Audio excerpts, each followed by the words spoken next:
This is Crazy Shit in Real Estate, and today we are going right down to a nerd rabbit hole. So go ahead and find your reading glasses so you can take some notes. Because today I've got Jason Latona with us from the Veterans Administration, lovingly known as the VA, and we're going to talk about adaptive housing grants that are designed for our most disabled veterans. It's a program that many of you may not have known existed, but I'm super excited for you to learn more so you can reach out to every veteran you know who might need the help and take advantage of a program that's desperately needed for those who have given everything for this amazing country. So enjoy the conversation, and I'll see you on the other side. So, Jason, I'm so excited to have you here on Crazy Shit in Real Estate. And I know that you work for the government, so you're probably not allowed to say cuss words, but I am because it's my show. And I'm grateful for you spending some time with us to talk about a really interesting veteran program that not everybody knows about. So with that being said, why don't you tell my audience a little bit about who you are, what your role is in the VA, and then we'll dig into our really fun topic today. Sure. Yeah. Thanks so much for having me, Leigh. And my name is Jason Latona. I'm the chief for Specially Adapted Housing, which is a grant program run by VA for our most severely disabled veterans. I'm located here in beautiful Washington, D.C., and looking forward to speaking to you today. So, of course, I'm in North Carolina, and we are the nation's most military-friendly state, and all the other states are going to now fuss at me in the comments, but you're all wrong. You can at me, but I'm right because we have Camp Lejeune, we have Fort Bragg, we have the Air Force Base in Goldsboro, we have Cherry Point Marine Corps Air Station. I mean, there's military everywhere. And so, of course, we have veterans all over the state. And I find that it's amazing to me how many of our veterans have no idea of what's available out there. I mean, they might go to the VA hospital and get some service, but not even all of our veterans take advantage of their health care because of reasons, and they don't all take advantage of the VA loan program, which I'll just tell you is the one thing the VA really gets right is the VA loan program. It's been improved so much. But then we talk about the housing gaps, and in the market right now, of course, affordability is a concern for a lot of people. Availability is a concern for everybody because there's just not enough rooftops.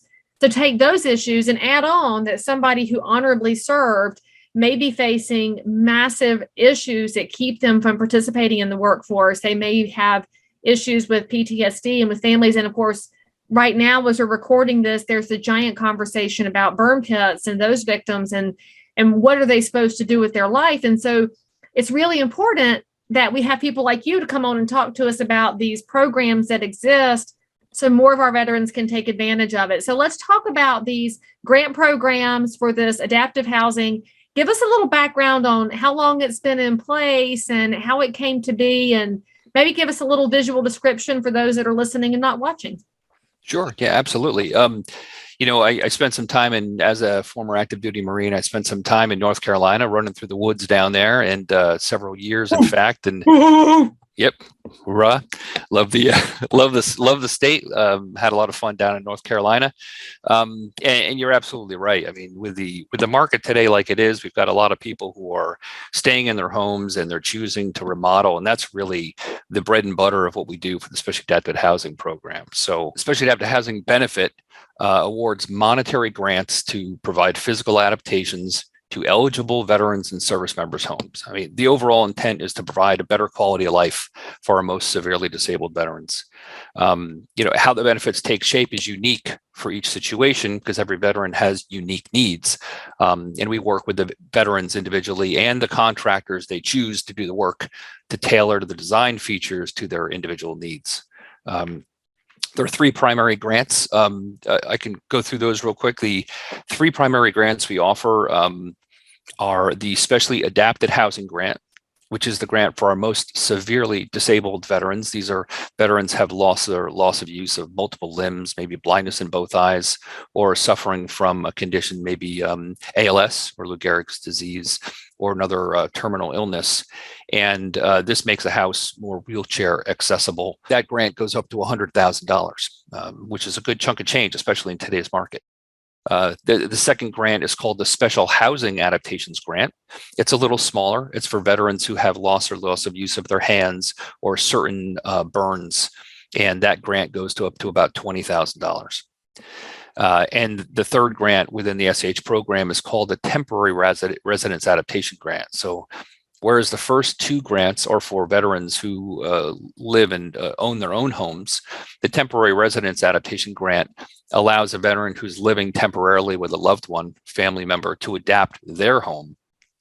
The cool thing about that third grant is a veteran who's eligible for one of the first two grants, SAH or SHA, can use this TRA grant for up to $40,000 to remodel their loved one's home to make it accessible.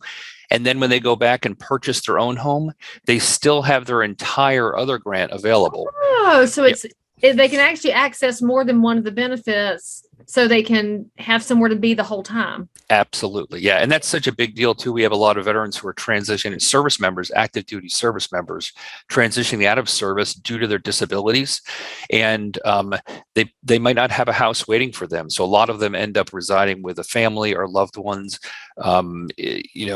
until they transition into their own home, and they can leverage this grant as well as the other grant. So does that temporary one apply? Like, let's just say somebody was serving overseas and they were caught in a mortar attack. They're at Walter Reed. They finally get released and they're in that recovery phase. They're going through PT and OT and they're trying to get things moving again. So they can use the temporary grant to make mom's house 36 doors and pool bars and all of those things that can make somebody more self-able to help themselves. And then they could, as they continue healing, they are ready to go find a house, get their VA loan, and then they can tap into that grant. Can the grant happen to the house before they move in? Does the timing come into play, or does the veteran get to control the timing? Because you did mention they get to pick their own contractors. Is that correct? That is correct. Yeah, it's a Veterans Choice program. The VA will provide them a list of builders who've completed projects for us in the past, but we do not refer them to any specific builders. We don't endorse any specific builders. Veterans can choose who they use. But your answer is correct. And a lot of it is about timing. So if a veteran is actually injured and they're active duty and they're in the process of transitioning out of the military, there is a defined handoff between the DoD and VA, where as soon as DoD determines the disabilities that are causing the veteran to be discharged, they hand them over to the VA, and VA immediately starts the claims process, so we can make the handoff as quickly as possible. Okay. Best case scenario, we can coordinate. Yeah, before they get home. We know that government agencies are not exactly known for their, what's the nice way to say it? They're not known for being efficient and timely in their processing. So if somebody is being released from the hospital and they're going home to mom's house, how long does the handoff take? And on average, and I know every situation's different. And of course, holidays play in and staffing shortages and all that. But the average scenario, the DoD handoff to the VA till the money is available to the veteran who needs it. How long does that take? It could take several months because once DoD determines what the ratings are on the DoD side, hands them over to the VA gets another 30 to 60 days, I believe, to determine what their rating will be at the VA side. And then technically, VA is supposed to wait 30 days after the date of discharge to actually deliver the benefits.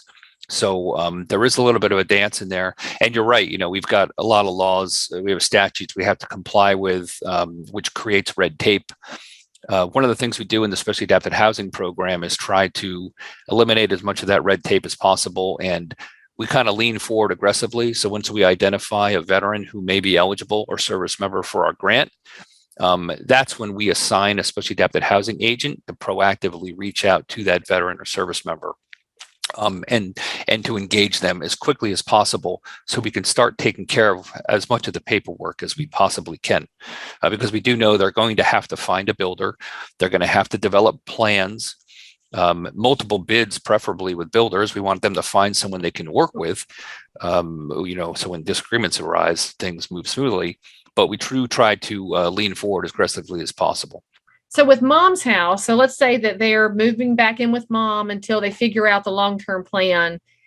Mom can take out a home equity line to adapt the house for her baby because she's probably not sitting on enough cash to make those adjustments herself. So the grant can repay her. So is it a a cash benefit when it finally comes through based on invoices and receipts? I mean, what are the a reason I ask this, one of the questions we get on the real estate side often has to do with the actual logistics of when does the money change hands? Because a contractor basically needs to be paid right now because his workers have to get paid right now in cash with a Slurpee, or they're gone to the next guy with this labor shortage we're dealing with. And so logistically, he moves in with mom. Mom spends $40,000 to get the house upfit. 6 months later, the temporary housing money comes through. Does it come through the check to mom? So the funds are dispersed to the veteran, and if there is a contract, in place, funds can get dispersed directly to the builder. And you made a good point too about what are the different ways that they can apply funds to. There are actually four different plans that a veteran can use. A veteran can actually, or service member can actually apply grant funds to build a home and purchase the land at the same time. They can build a home on land they already own. They can remodel an existing home, like you were just referring to, or they can actually get reimbursed for adaptations they completed previously. So that fourth plan would apply in this situation where a veteran or their loved one has already purchased a property, has already done remodeling and come out of pocket for expenses. And then the VA would be able to, once the veteran's determined to be eligible for the grant, can reimburse for the eligible expenses. Well, that's actually fairly helpful. So if somebody's listening to this podcast or watching it and thinking, I had no idea this existed, can they retroactively apply for this if they fall into that severely disabled category? Oh, they can definitely apply. If a veteran is eligible, or feels they might be eligible due to their disabilities, they should definitely apply for the specially adapted housing grant. Because if it does turn out that they are eligible, and they came out of pocket for certain expenses, some of those may be reimbursable. And I'll also mention, friends, if you're watching this and you're thinking, okay, I'm a realtor, how do I reach my veterans? They don't know what to do. Every one of your congressmen and women has somebody on their staff in constituent services, and they will have somebody who handles veterans who can be your conduit if you get lost in the VA pipeline, because it is a very big operation. And often I will tell you that's your number one resource is call your congressperson's office, talk to the person in constituent services who can connect you back to Jason and his team over here with these grants. And so in regard to these grants, you mentioned that the DOD gets to determine who's disabled enough. Jason, what happens if a veteran applies for the grants and the DOD has said, nah, you're pretty good. I think you can see 80% out of one eye and 0 out of the other. We don't think you're that bad. Can they appeal the process, or how does that work? If you are remotely awake, then you know that we are heading into some really tricky economic times.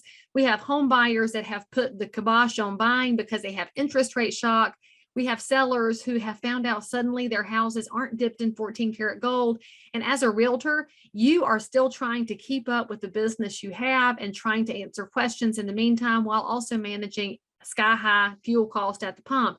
Never fear, because my new video course is coming out right now, and it's called How to Dominate During a Recession. Look, I've been a realtor for 22 years. I came through the last recession by the skin of my teeth. Actually, not even the skin of my teeth. My business went up every year during the Great Recession, and it's all because of education and getting in front of the curve so that I could serve as many neighbors as possible and help them weather this storm as well. So this course is 4 modules. There might even be some bonus content for you. And I have priced it so that everybody can get a hold of it and go out there and do great things for the American dream and for home ownership. The price is $199. Click on this link. If you take action, you can be the one who brings great information and great solutions, and also paired with realism and optimism into the marketplace that you serve.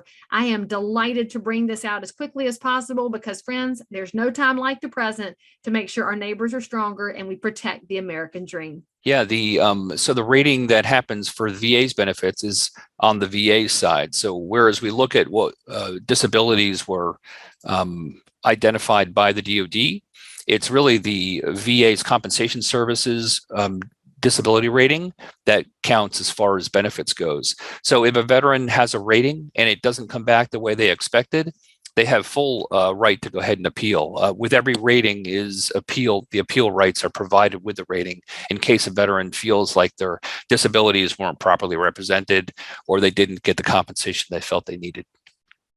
So are there dollar limits on this? Because obviously I'm in North Carolina. We have some affordable pockets. We have some less affordable pockets. And if you go out to, God forbid, the Bay Area, then it's a wildly different price point there. And if I go to Kansas, that's a different price point. And also we have different kinds of housing. So trailer houses are normal here. They are not normal in some markets.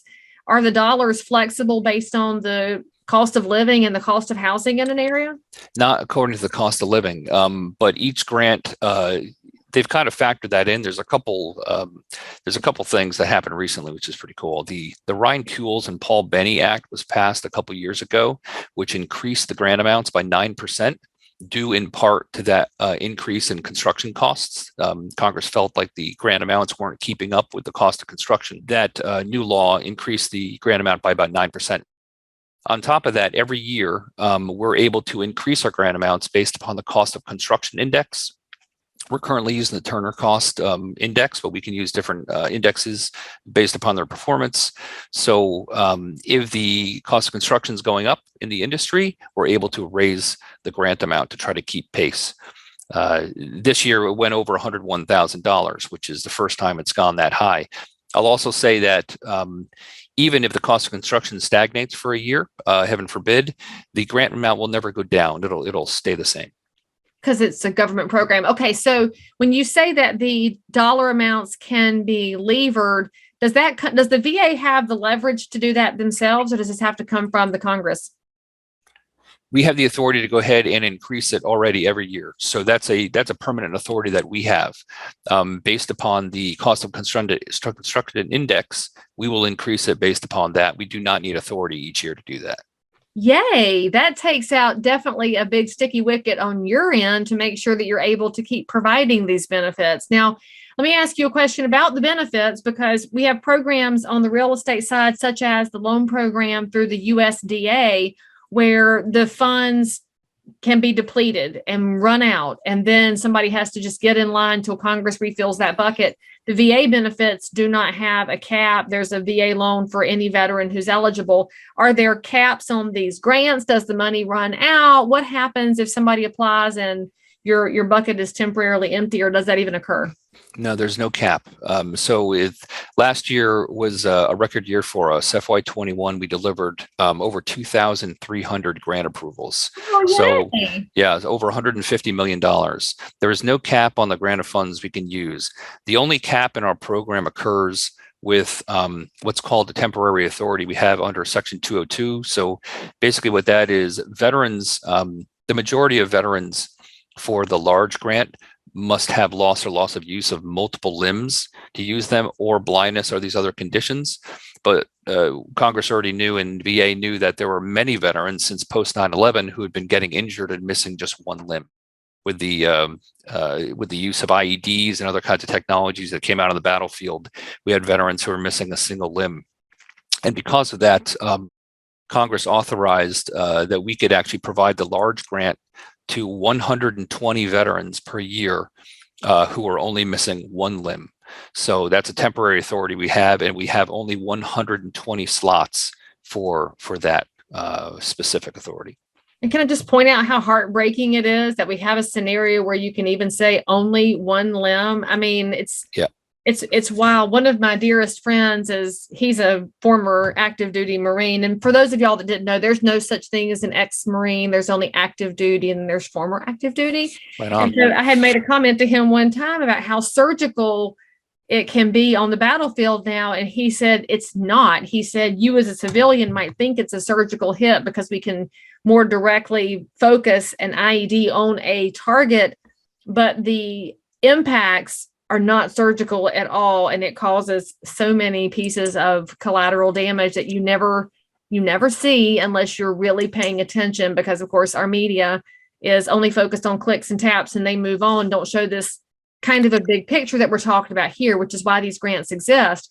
So Right. let me ask you about the unseen disabilities, Jason. What about somebody with PTSD or some kind of anxiety and battlefield related mental scars? Are they eligible for any of this or not at this time? So the SAH grants are more mobility grants. So where there are other programs that a veteran might be eligible for due to PSD or traumatic brain injury. And I will say that many of the veterans, if not most of the veterans eligible for our grant, also have those residuals along with it. But that's not the disability code, if you will, that makes them eligible for SAH. It has to be something more with mobility. That was set in process back in 1947 when this was passed. It was the paraplegic grant when this law was passed back in 1948. So it's evolved since then, obviously, and we've had presumptive ratings for more and more disabilities. A good example of that is veterans who are blinded in both eyes. They didn't used to be eligible for a grant, and then they were made eligible for the smaller grant, the SHA grant. And then the recent legislation increased that rating, and now they're eligible for the large grant. So veterans now who have service-connected blindness in both eyes may be eligible for up to $100,000, which goes a lot further as far as smart home technology and things like that. They need unique, expensive adaptations. But there are many other disabilities that our veterans deal with specifically, and so we try to work very closely with the PSD program and traumatic brain injury program and the ALS Association, just to make sure that as we're delivering these adaptations, we're considering all their needs.